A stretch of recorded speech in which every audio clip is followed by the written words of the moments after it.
Hi kids, here's another video coming at you for Objective 65. Just please remember that this lesson does not replace attentiveness or attendance in class. This is just the high points for you in case you missed class. Maybe you got distracted and lost track of the lesson, or you need some homework help or a little clarification. Of course, if you have any questions once you're done watching this, please do not at all hesitate to contact me. So our objective is to identify and contextualize the rate of change and the initial value from tables, graphs, equations, and verbal descriptions. So as we go through the notes, it'll go tables, then graphs and equations, and then verbal descriptions. And so we started the video with justification for why we should know rate of change, but we're going to skip that for now. So to find the rate of change, you will calculate the difference in y over the difference in x. And you can use any 2 points to do this. And so, doesn't matter if they're the first ones, the last ones, the outside ones, the inside ones. It doesn't matter at all. So let's say in this table, I want to find rate of change using these 2 points. First of all, if I'm looking down this table, 40, 38, 36, 34, I know that this is a decrease. And so this is the x, this is the y. The difference in y, I'm going to go 38 minus 36. You could do 36 minus 38. That's fine. You'll get the same answer. Now 38 goes with 1, so now I'm going to do 1 minus 2. 38 minus 36 is 2 over negative 1, or negative 2. And it makes sense that this is negative because it's a decrease. And now our label is y per x, negative 2 degrees per hour. And then our initial value is, what is y when x is 0? Y is 40 degrees when x is 0. So 40 degrees at 0 hours. So just to show the difference between the solutions, sorry, all of this is under rate of change here, and the initial value is then this bit here. Okay, so let's try another one.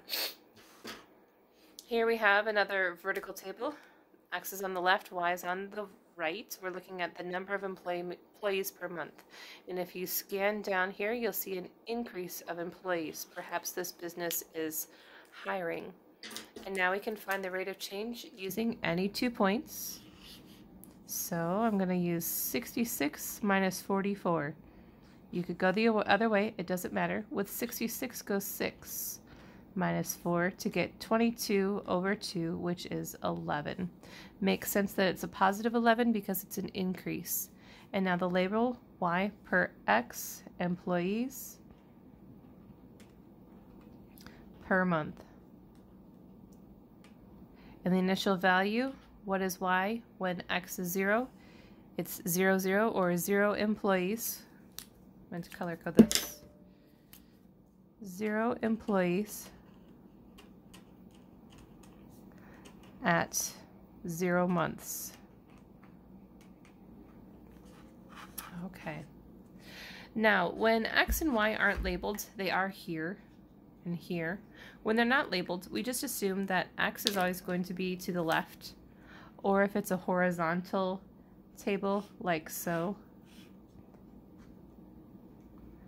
we're going to assume that x is going to be on the top and y is on the bottom, or on the right in a vertical table. So you can choose any 2 points, but be consistent. So if you choose these 2 points for the y, then you have to choose these 2 points in the x, and they have to correspond with each other. And then the label will always go y per x because you're doing the difference in y over the difference in x. And we use the unit of measure that's in parentheses. So for example, for this question, we used degrees Fahrenheit per hour rather than -2 temperatures per hour, or temperatures per time. That would be strange. We say degrees Fahrenheit per hour. Okay, so that's a quick run through tables. Let's try some equations, graphs, I mean. So here are a couple graphs, and you are going to take the same information just from now 2 points on a graph. Sometimes graphs are marked with 2 points already, and you can use those, or you can use any 2 points that clearly go through the grid lines. So any of these would work as well. So I'm just going to write this one. This one is 4 and 80. This one is 1 and 20. If you look at the graph from left to right, this is an increase. It looks like it's going uphill. And now I can find the rate of change, the difference in y over the difference in x. 80 goes with 4. 80 minus 20 is 60 over 3 equals 20. An increase of 20 y per x dollars per week. And the initial value is $0 at 0 weeks. Good. Let's try another one. Feel free to pause this and try one on your own as well. So again, this is an increase. It's going from left, right, and up. Rate of change, I'm just going to use these 2 points. You could use this one too if you wanted. So this is 15 and 6 and 30 and 9. So the rate of change for me, I'm going to write 9 minus 6 over 30 minus 15, which is 3 over 15, which is 1 over 5. Now, you could do this a couple different ways. You could say 1/5 y per x, miles per minute.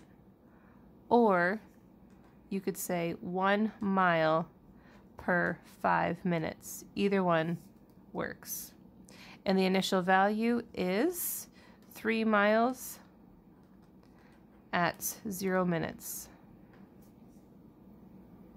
Okay. Again, hopefully you can tell the difference between each of these things.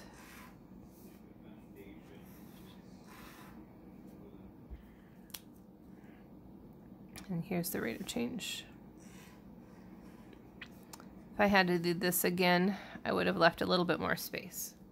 Okay, so this is a graph. On to equations. So for the equations, we are not given an x and a y. We don't have a table, but we can create one. I like to use -1, 0, and 1. And we take turns substituting these numbers in to get an output. 3 times -1 is -3, plus 6 is 3. 3 times 0 is 0, plus 6 is 6. 3 times 1 is 3, plus 6 is 9. And if I look down here, I have an increase. And now I can find a rate of change. I'm going to use these two because I prefer working with 0 and 1. 9 minus 6 over 1 minus 0. 3 over 1 is 3. Now the label for this is kind of weird. We wouldn't typically write this, but it's 3y per 1x. That's kind of weird. And then the initial value is what is y when x is 0, 0, 6. And we just write it like that. Let's try another one. So here we are summing in. -5 times -1 is 5, minus 7 is -2. -7, -5 minus 7 is -12. This is getting smaller, so this is a decrease. So we're going to expect our rate of change to be a negative number. And so, -12 minus a -7. Be careful, we're subtracting, and then if this is a negative, 2 negatives actually make a positive. -12 goes with 1. And so, -5 over 1 equals -5, which makes sense because it was a decrease. And then -5y per 1x. Weird label, but that's what we're going to use. And when 0 is x, y is -7. And that's how we do it. Okay, for this last one, the word problems. A ski lift goes up from the base of a mountain to a point near the top of the mountain. After 3 minutes, the lift had traveled 200 feet. After 6 minutes, it had traveled 400 feet, and find the rate of change. So we can look for pairs of numbers that are connected in some way.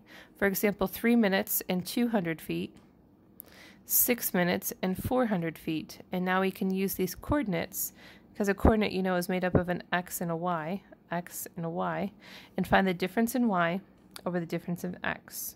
Now, first of all, do we expect this to be an increase or a decrease? Well, because the chairlift is going up a hill, we would predict that this is going to be an increase.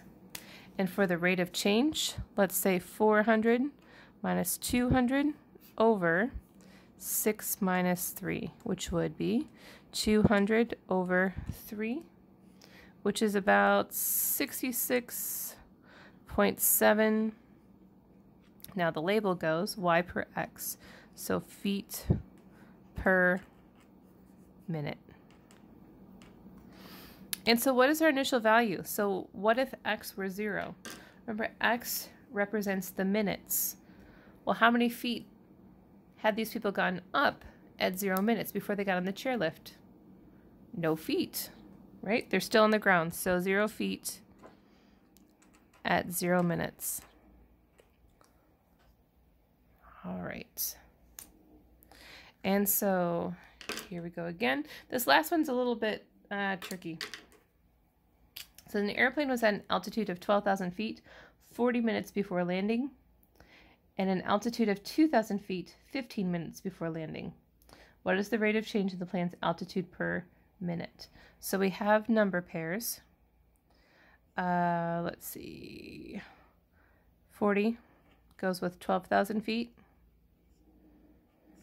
And 15 minutes goes with 2,000 feet. And the plane is landing, so we can expect there to be a decrease. But then, when we go to calculate this, 12,000 minus 2,000 over 40 minus 15 is 10,000 over 25, which is 400. That's positive. But we wanted this to be a decrease. The reason for that is this is not minutes elapsed of a flight. This is the minutes remaining in the flight. So the minutes are kind of reversed. And so that's why our rate of change is positive, even though an airplane is landing. Pardon me. And pardon me. The initial value would be then before the plane started landing, which was 12,000 feet at 40 minutes away. We'll specify that since the time is kind of backwards. Okay, we have some standardized type questions. I know they're a little bit difficult to see. Hopefully you have your own in front of you to look at. I'll see if I can zoom in. Here we go. This says a tank of water was drained at a constant rate. The table shows the number of gallons of water left in the tank after being drained for 2 amounts of time. So after 10 minutes, there are 450 gallons left. At 30 minutes after it's been draining, 330 gallons. What is the rate at which the water was drained from the tank? There's some options there. And then what was the total amount of water before the tank began to be drained? So we can easily find our rate of change using these 2 points, 450 minus 330 over 10 minus 30 equals 120 over 20, meaning in a 20-minute period of time, 120 gallons drained. And so if we divide, we get 6 gallons per minute, y per x. We assume that y is on the right and x is on the left. So what is the rate? 6 gallons per minute. That's our friend here. Now, what was the total amount of water in the tank before it was drained? This is problematic because we are only given 10 and 30-minute intervals. Well, think about this for a second. If the tank is draining at 3 gallons per minute and 10 minutes have gone by, that means in the first 10 minutes, 60 gallons has drained. Well, what subtracted 60 gives us 450? Yeah, 510. So at 0 minutes, there are 510 gallons, and that in fact is an option for us. Okay, let's look at a shipping cost question. To ship a package, a company charges a one-time fee plus a fee based on the weight of the package. The table shows the total shipping cost for 4 packages of different weights. So this says, what is the rate of change of the shipping cost in dollars per pound of weight? So let's try this. So 23 minus 17 over 12 minus 8. I get 6 over 4, which is 150. What is the rate of change of the shipping cost in dollars per pound of weight? $1.50 per pound. Now, which equation represents the total cost of a package weighing in pounds? So the total cost is $1.50 times however many pounds, so one of these two, plus the one-time fee. So let's see which of these work out. So for example, say I want to ship 4 pounds, and I use this one. The total cost is 1.5 times 4 plus 5. This would be 6 plus 5, which would be 11. Well, that seems to match up there. But just to be sure, let's try this one. C equals 1.5 times 4 plus 4. 6 plus 4 equals 10. And that doesn't match up here. So that means their equation must be this. This is actually a good question for slope-intercept form, which we are getting to in objective, I believe, 71. So that's coming, but for now, that's as much as I want to cover for this. Again, these are just the real basic high points. We're kind of flying through this lesson.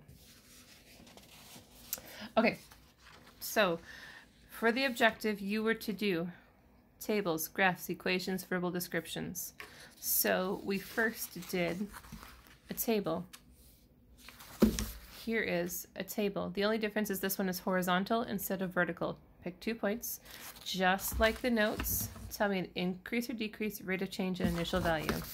Increase, decrease, rate of change, initial value. Here we have a graph. The graph is the second thing we did in our notes. Pick 2 points, find increase, increase or decrease, rate of change, and initial value. Those 3 things right here. Then there are equations. We did an equation here. Make a table of values to indicate increase or decrease, rate of change, and initial value. And then finally, there's a word problem. So pair up some numbers, put them together, find your rate of change. Just a hint, if someone is digging a hole or something is digging a hole, the hole is going down. Down is typically negative. That is a little struggle that some kids in class had.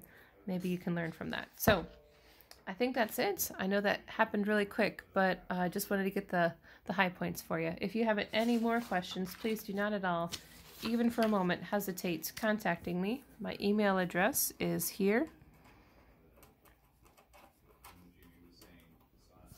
Rochelle.net.